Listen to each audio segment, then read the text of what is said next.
This is a picture of a basic RC circuit, and you already know how you can imagine moving the switch to the top position to charge the capacitor, and then move the switch to the bottom position to discharge the capacitor.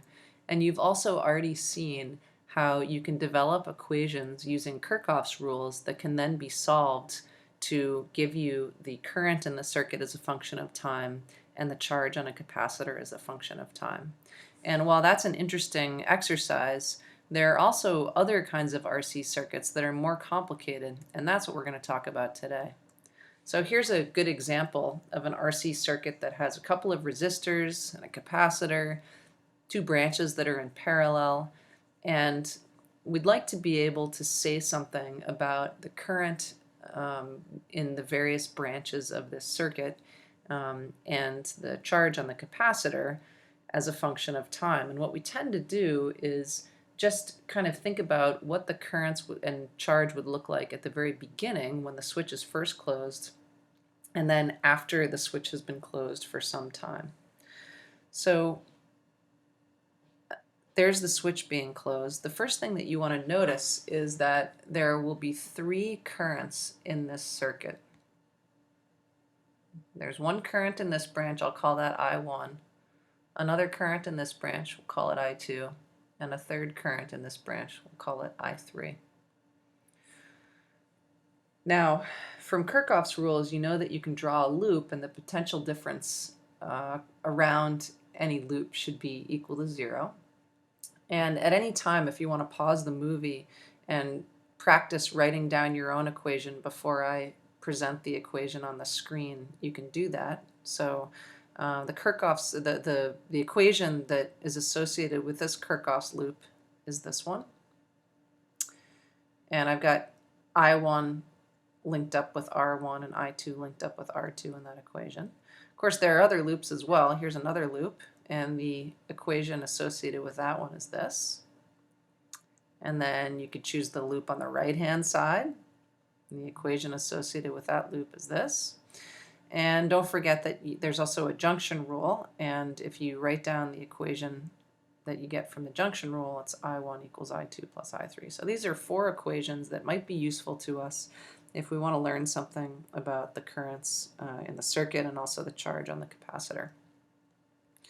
So one of the things that you should know is that at the very beginning, the capacitor, we're going to assume, is uncharged, and so that means that charge equals 0 on the capacitor at the beginning.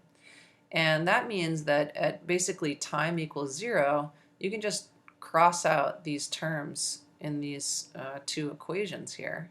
And boy, that makes life a lot easier, because if you draw a circuit that looks like this, where the capacitor has just been taken out altogether, and you go back and try to write down loop rules and junction rules using Kirchhoff's rules, you'll find you get exactly the equations that I have displayed on the screen with the Q over C terms crossed out. So what that tells us is that at the very beginning, when the capacitor is uncharged, the circuit you see at the top of the screen is equivalent to the circuit that I have just drawn in the lower right-hand corner of the screen. That's a circuit that you know how to deal with.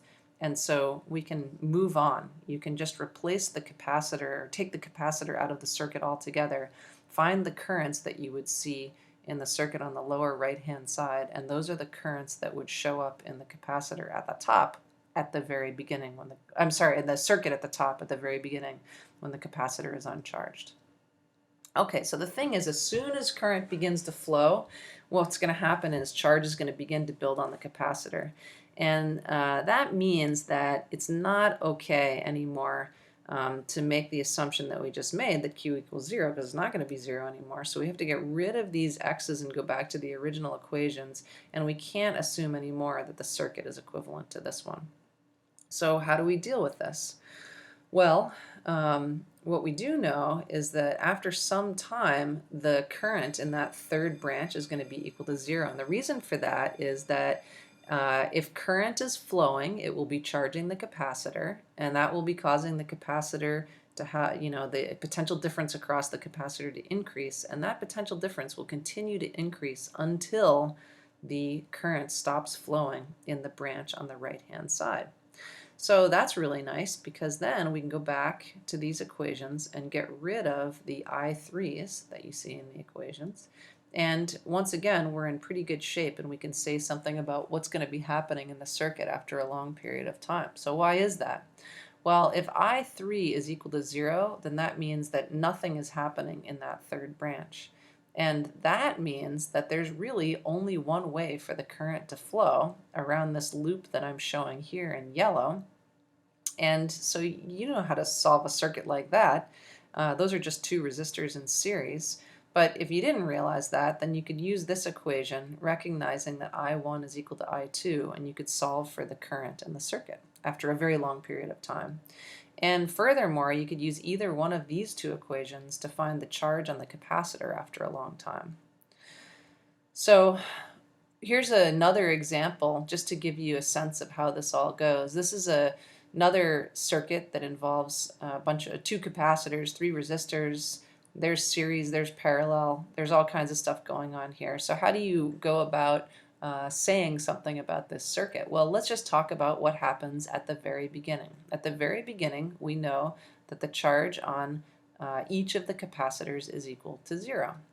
And if you just draw a loop like this in the upper right hand or upper left hand quadrant, you can write down the equation that's associated with that loop.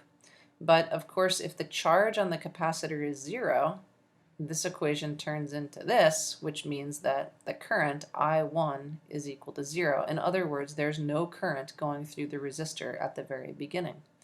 You can make a similar loop over here and you're going to get the exact same kind of result. There's no charge on the capacitor to begin with, which means that the current running through the second resistor R2 is 0 at the beginning. So the only way for the current to flow is around here. Each of those capacitors has charge 0, and so basically what you have here is a circuit that has an EMF and has R3 in it, and you all know how to solve a circuit like that quite easily. Okay, so what happens after a long period of time? Well, after a long period of time, the capacitors will be fully charged, which means that their charge won't be changing, which means that there will not be any current in the branches where you see capacitors there.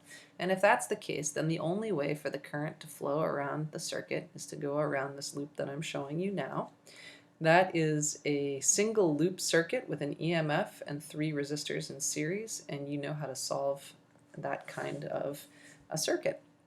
So I guess the punchline is that when you see a circuit that has resistors and capacitors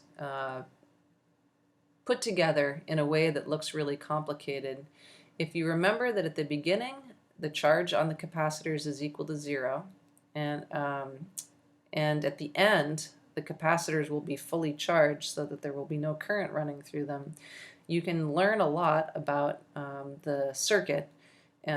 Namely, you can figure out what the currents will be at the very beginning when the switch is first closed or the circuit is first running, and at the very end when the capacitors are fully charged.